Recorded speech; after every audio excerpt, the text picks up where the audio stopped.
Hi, I'm Mr. Isley. Today I'm going to talk to you about a paper that I wrote for a class at Boise State. Boise State had a class on creative nonfiction memoir writing that I took a couple of summers ago. So this is talking about memoirs, things that happen in your life. So clearly, things that are autobiographical but in nature. And I decided to talk about something that I'm going to share with you today.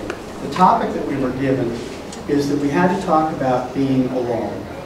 And as I thought about it, I thought, well, we can all tell stories about being alone. And for the most part, those are going to be sad stories. But then I thought of one story that I hadn't thought of in a while, where I was alone, but it really wasn't sad. In fact, it's something that I really enjoyed. And I hope you'll enjoy it too. I love standing alone in a trout stream at the end of autumn. The colors are rich and glorious as you look from the streamside grass to the bushes, to the leaves on the trees, and they go from red to orange to vibrant golds. I love to just drink in the beauty all around me. It's the end of another season of fly fishing. It had been a great season. There had been a monster 25-inch brown trout that came up as if in slow motion to eat my little mayfly imitation on the surface, and then went down with its tail sticking up in the air. I can replay that. It's like a movie in my memory that I'll never forget.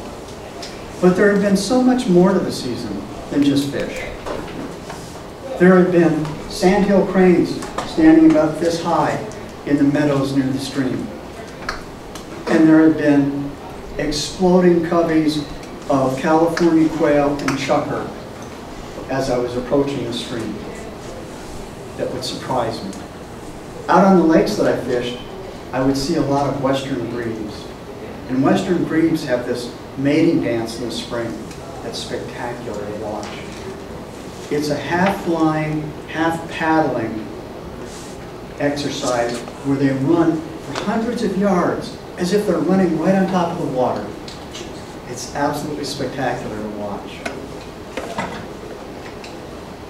And each day came with a movie of sights as I would watch the sun arcing about the sky, and the colors would change as the sun came overhead and turned things a deep shade of blue, and then as it went down near the horizon and it became more orange and red. And the day was bookended by beautiful sunrises and sunsets.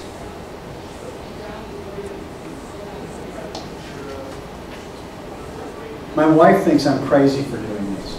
She says, how can you go out there at sunrise and not come home until sunset and enjoy yourself? I wish you could see what I see, because I come back from those trips rejuvenated and full of energy and excitement. You know, some people never fish alone. For them, it's a social event. And it made me wonder, am I asocial? I don't know. I have enjoyed a lot of fishing trips with my dad and my brothers, and those have been fun. But honestly, it's not the same. When you're alone, you can pay more attention to nature. You can tune into your surroundings. And I have to tell you, some of the most spiritual moments I've had have been when I've been alone in nature. Then I found a few rising fish, and it was game on. They were coming up to take some little mayflies. So I tried to cast my little imitation out in front of them. I tried over and over. I couldn't quite reach them. So I had my waders on, and I moved further into the stream to get closer. But the bottom was real muggy, and I would sink in. Finally, trying to get closer one more time, I sunk in way too far, and the water came up and went over the top of my waders. And I started to get hit by 38-degree water. I went, oh, that's cold, and I backed out of the stream. My first thought was, oh man, you know, I'm all wet, I'm cold, I'm shivering, maybe I should go home. But then I got past that and I thought, no. You know, the fish are still rising, I'm having a great time, I'm staying. And I stayed. And I worked those fish for a long time. And you know what? I didn't catch one of those fish, but I had the time of my life. I had a great time. It's not just all about catching fish. The poet John Keats said, "Truth is beauty, beauty truth. That is all ye know in life and all ye need to know."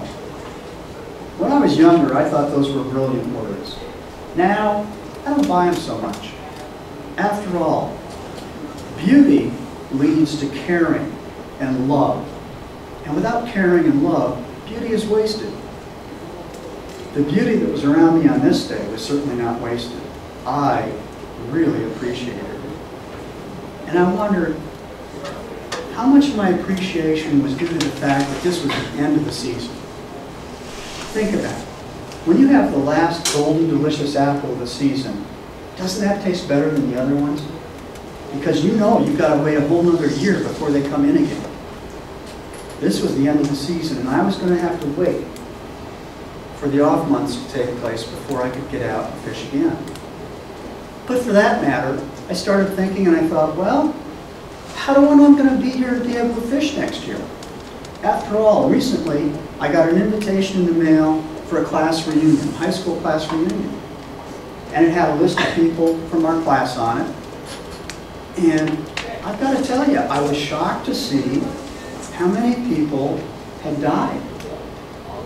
And I thought, whoa, those people weren't that old. I mean, okay, we're not 20 anymore, but we're not old. You know, I don't know if that made me feel more mortal or whatever, but it did make me really appreciate the time that I have now. Because I'll tell you this, I don't think the Grim Reaper practices catch and release. Very.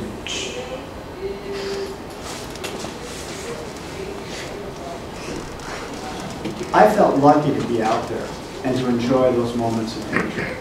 I felt really blessed to be able to have that connection. And I had been alone the whole day, but I had never felt lonely. And there's a difference between being alone and feeling lonely. I was very happy to be alone. Finally, having these sorts of memories is going to sustain me through the long winter. I'm going to look back on these things fondly.